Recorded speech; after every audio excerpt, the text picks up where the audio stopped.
Bonjour, je m'appelle Lizzie Weiss et je suis la professeure d'allemand à l'Athénée Royal de l'Air Pur de Serein. J'aimerais bien vous expliquer comment fonctionne notre cours d'allemand en général à l'Athénée et puis chez moi en particulier. En général, nous sommes une école PASH. PASH veut dire Partnerschaft, traduit partenaire, c'est-à-dire que nous sommes connectés via une plateforme avec d'autres écoles de partout dans le monde qui font partie du PASH. Le PASH, cette plateforme, est chapeautée par l'ambassade allemande de différents pays et par le Goethe-Institut. Le Goethe-Institut est un institut de langue allemande qui a son siège à Munich et chez nous, ici, il y a une filiale à Bruxelles. Qu'est-ce que ça veut dire pour nous et pour les élèves? Mais pour nous, les professeurs, ça veut dire que dès que nous avons besoin d'informations, dès que nous avons un petit update dans les technologies, si nous avons un souci quelconque dans la pédagogie, nous faisons appel au Goethe-Institut et ils mettent tout en place pour nous aider.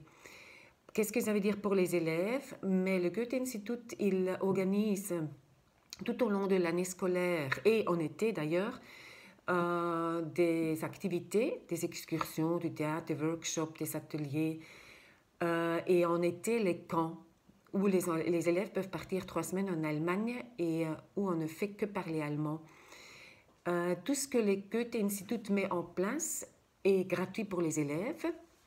Et comme nous sommes une école PASH et que nous faisons partie de ça, mais nous sommes obligés, mais nous aimons aussi de le faire, de participer à certaines activités. On ne peut pas faire tout, mais à certains, nous sommes obligés de participer.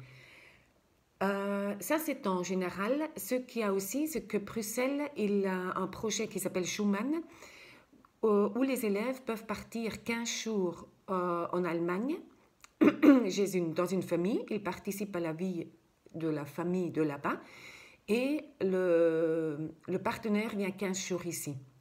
Donc 15 jours en Allemagne, 15 jours ici.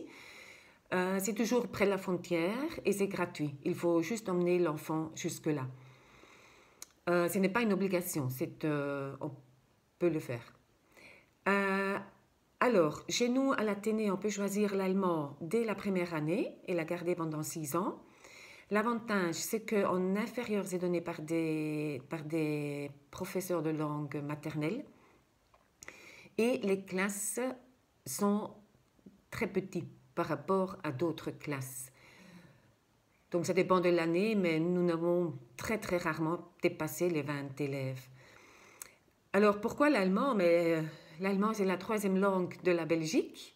L'Allemagne est la puissance économique la première puissance économique de l'Union européenne, la 4e mondiale.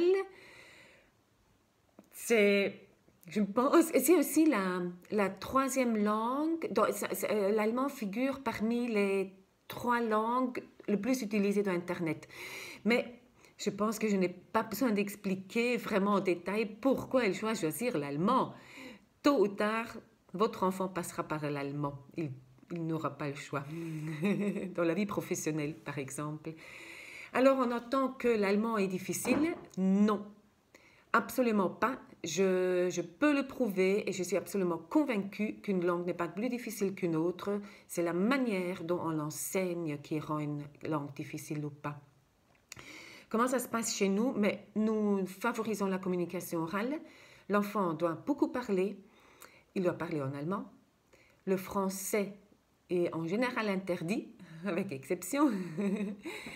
Donc on avance... on ne sait pas aller en Allemagne, donc on amène l'Allemagne dans la classe. C'est ça que j'ai dit toujours, nous parlons allemand.